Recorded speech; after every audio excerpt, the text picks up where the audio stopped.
Sarah Tovim, boa tarde. Shalom, shalom aos meus amigos e irmãos judeus, hebreus, israelitas e simpatizantes do judaísmo. Mais uma vez vou ler o livro A Outra Face 2, do professor João Alves Coelho, que tem por título Amã e Jesus. Toda vez que lemos o livro de Esther, ficamos sabendo da forma como Amã, o ímpio, foi condenado à morte, ou seja, tradicionalmente por meio de uma forca. Isso aparentemente está em acordo com o que diz o relato do capítulo 7. Depois que a rainha Esther acusa Amã de tentar matá-la e também a todo o seu povo, Arbona, um dos funcionários do palácio, diz ao rei: a própria forca que Amã preparou para Mordecai, cuja palavra salvou o rei, está na casa de Amã, com 50 côvados de altura. E o rei disse: pendurai-o nisso. E assim enforcaram Amã na forca que ele havia preparado para Mordecai. Esther 7, versículo 9. A raiz hebraica Tav, Lamed, Re, significa enforcar, e assim é entendida por muitas traduções nas línguas modernas. Nas ilustrações da Megillah de Art Scroll, há até mesmo uma imagem que retrata Amã e seus servos preparando o longo poste de madeira de uma forca para pendurar Mordecai. Esther 14. A Megillah ilustrada do famoso artista Arthur Zik, 1894-1951, dedicou uma página inteira ao versículo 7, aos versículos 7 e 10 e à forca. Séculos antes, uma Megillah ilustrada de Ferrara, Itália, publicada em 1617, retrata Amã pendurado na forca. Amã é visto pela tradição judaica como o arquiteto do antissemitismo, ainda que esse ódio sem causa já tivesse sido exposto outras e muitas vezes ao longo da história, vitimando os judeus de todas as gerações. Alguns pontos que precisam ser aqui expostos sobre a sua história são os seguintes. 1. Amã era alguém que mantinha vínculos com gente poderosa, afinal era o vizir do monarca persa, Ahasverosh, conhecido no ocidente como Assuero. 2. O Amã desejava que as pessoas se inclinassem diante dele, e possivelmente seu ódio aos judeus começou justamente porque um deles, Mordecai, não quis agir assim. Com isto, Amã passou a odiá-los e a buscar a sua destruição. Esther 3, versículos 2 ao 6. 3. Amã, por meio de seus subalternos e liderados, ordenou a morte de todo o povo judeu daquele reino, pois sabendo tratar-se de um povo monoteísta e que jamais se inclinaria diante dele, essa seria a única solução para que seu ego não fosse afetado. Esther 3, versículos 12 e 13. 4. Amã era filho de Amedata, palavra persa que significa da mesma lei, ou alguém que pertence ao mesmo costume ou tradição. Não bastasse isso, ele é visto como um descendente de Amaleque, e este, por sua vez, um descendente de Esave ou Esaú. A crucificação de Amã. O desfecho desta história todos sabemos. A sorte virou-se contra o ímpio Amã, e ele morre, pendurado na mesma forca que preparou para Mordecai. Assim como os primeiros tradutores modernos imaginaram Amã sendo morto por um método com o qual estavam familiarizados, os antigos tradutores gregos também imaginaram algo familiar para eles, a saber, a crucificação, a punição romana padrão que mais se assemelha à impalação. A Septuaginta, por exemplo, traduz a ordem do rei Assuero contra Amã com as seguintes palavras: crucifica-o sobre ela, sendo que em seu texto original a passagem em grego traz uma derivação do verbo estavro.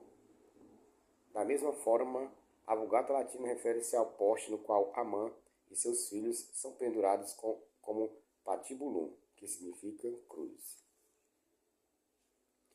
Ao recontar a história, Joséfo Flávio, 37 a 100, também escreve sobre a crucificação de Amã, Antiguidades 11, 266-267. E então veio o eunuco Sabuchadas, Arbonar, e acusou Amã, dizendo que ele havia encontrado uma cruz, Stavros, em sua casa, preparada para Mordecai. E a cruz, disse ele, tinha 60 côvados de altura. Quando o rei ouviu isso, ele decidiu infligir a Amã nenhuma outra punição além daquela que havia sido planejada contra Mordecai, e ordenou que ele fosse imediatamente pendurado na mesma cruz até que ele morresse. Embora Joséfo nunca use o verbo crucificar aqui, ele sempre se refere ao objeto como uma cruz.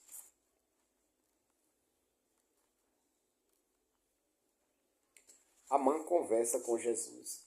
A interpretação da morte de Amã como crucificação teve sérias consequências na antiguidade tardia, pois a crucificação de Amã sugeria às mentes judaicas uma conexão com Jesus. De fato, os judeus usaram esse paralelo óbvio para efeito polêmico. Um poema aramaico em homenagem a Purim, composto no final da Antiguidade Tardia, 400 a 600 da Era Comum, imagina Amã conversando com todos os grandes tiranos da história judaica, como Faraó e Nabucodonosor. Depois que cada vilão reclama de seu fracasso, Amã retruca que sua história é ainda mais trágica. No final do poema, Amã fala com Jesus, que repreende Amã e afirma que sua própria sorte foi a pior de todas. A poesia enfoca a morte por crucificação, a característica da vida que Jesus e Amã compartilham. Você pensa apenas em si mesmo, que só você foi crucificado, mas eu participei disto contigo, pregado no madeiro. Parecia uma estátua de Mercúrio, representado em madeira. Eles me pregaram em uma cruz, e um corte da largura de um palmo foi feito por açoite em minha carne, e um filho foi estendido em uma cruz, flagelado com o chicote de uma mulher nascido. Sou eu a quem chamam de Cristo, cravejado com pregos, cravados em meus membros. Uma besta que alimenta-se de cevada está melhor do que eu. No final, o traspassado é adorado, ainda que com vergonha, em todas as vilas e cidades. Nesta narrativa judaica da paixão, Jesus se identifica com Amã. Ambos os homens foram colocados em uma cruz, mas é aí que o paralelo termina. Jesus reconhece a dor de Amã, mas afirma que ele sofreu tormento e ignomínia que eclipsaram em muito aquelas pelas quais passou o arqui-inimigo dos judeus no Império Persa. Resposta à paródia judaica. Para alguns judeus antigos, cantar esse poema provavelmente funcionava como uma válvula de alívio da pressão. As duras formas cotidianas da perseguição cristã, para as quais eles não podiam buscar reparação política, social ou militar, eram assim retificadas no espaço encenado do drama poético fictício. Em vez de fomentar a rebelião, os judeus recrucificavam Amã a cada Purim. Porém, dizer que Amã teria sido crucificado era correr muito risco naqueles dias, pois isso soaria como uma provocação. Muito embora, como já vimos anteriormente, as próprias versões mais usadas pelos cristãos, a Septuaginta e a Vulgata Latina, atestassem de alguma forma esta ideia. Amã teria sido crucificado e não meramente enforcado. Parecia naqueles dias que a morte de cruz teria de ser exclusividade de Jesus, fosse pela ideia de que isto, de alguma forma, o exaltaria como mártir, ou então devido ao constrangimento que alguém tão ímpio como Amã pudesse ter também morrido do mesmo jeito. E há registros históricos de que a possibilidade de Amã ter sido também crucificado mexia com o brio e com o humor de vários cristãos. Isto porque na época de Purim, os judeus do Império Romano costumavam celebrar um festival que incluía a destruição de uma imagem de Amã, pela crucificação e pelo fogo. Assim, em 29 de maio de 402, era comum, o imperador romano enviou a seguinte declaração: os governadores das províncias devem proibir os judeus de incendiar Amã em memória de sua punição passada durante uma certa cerimônia de seu festival, e de queimar com intenção sacrílega uma forma moldada na forma de uma cruz sagrada em desprezo à fé cristã, para que não misturem o sinal de nossa fé com suas zombarias. Eles também devem evitar que seus rituais ridicularizem a lei cristã, porque, se não se abstiverem de assuntos que são proibidos, perderão prontamente o que lhes foi permitido até agora. Código de Teodósio 16, 8, 18. Alguns judeus, evidentemente, queimavam uma efígie de Amã crucificado como uma prática de Purim. Os cristãos, vendo uma figura em uma cruz em chamas, ficaram ansiosos. Quem estaria afinal pegando fogo, Amã ou Jesus? Colocar fogo no primeiro poderia até ser aceitável, porém fazer isso com o último atingiria o coração do cristianismo. O paralelo visual entre Jesus e Amã irritou as autoridades romanas o suficiente para exigir que os judeus parassem com essa forma de folia de Purim. Ainda que essa prática comum naqueles tempos antigos pudesse até ser ingênua e sem maldade, não deveria nos surpreender se encontrássemos alguns paralelos bastante sólidos entre os dois personagens crucificados.